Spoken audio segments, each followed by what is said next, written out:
ஆன்மீக நண்பர்கள் அனைவருக்கும் அன்பு கலந்த வணக்கங்கள். இன்றைக்கி நாங்கள் ஆன்மீகம் சம்மந்தமான பதிவில் பார்த்திங்கன்னா, மாறும் மனநிலைக்கு மாறாத அருள் தரக்கூடிய முருகனை பற்றி தான் நாம் இன்றைக்கி பார்க்க போகிறோம். அதாவது திருக்குவளை அருகே 8 முருகன் கோவில் அமைந்திருக்கிறதா. அறுபடை வீடு முருகன் கோவில்கள் தவிர புகழ்பெற்ற முருகன் கோவில்களில் 8 முருகன் கோவிலும் ஒன்று. இது மிக பழமையான கோவில்களில் ஒன்றாம்.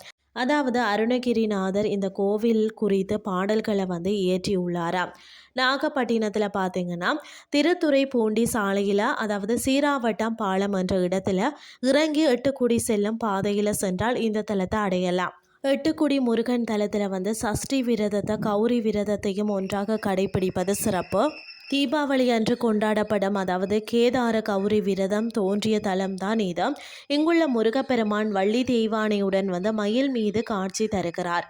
அதாவது வான்மீகர் என்ற சித்தர் இங்கு தான் சமாதியானாராம். பக்தர்கள் தங்கள் பார்க்கும் மனநிலைக்கு ஏற்ப தன் உருவத்தை மாற்றிக்கொண்டு காட்சி தருப்பவர் தான் 8 சுப்பிரமணிய சுவாமி.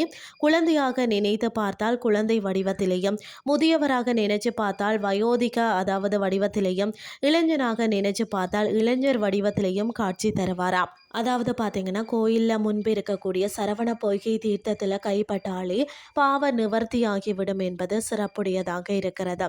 எல்லா முருகன் கோவில்கள்லையும் இருப்பது போல தான் இங்கும் காவடி எடுப்பது மிகவும் சிறப்பு. 8 கோவிலில் முருகன் அமர்ந்துள்ள மயில் சிற்பத்திற்கு தரையின் மீதுள்ள ஆதாரம்னு சொன்னால் அதன் 2 கால்கள் மட்டுமே. இங்குள்ள முருகன் உக்கிரமாக இருக்கிறதால பார்த்தீங்கன்னா அவரின் கோபத்தை தணிக்கும் வகையில் தினந்தோறும் பாலாபிஷேகம் செய்யப்படுகிறது.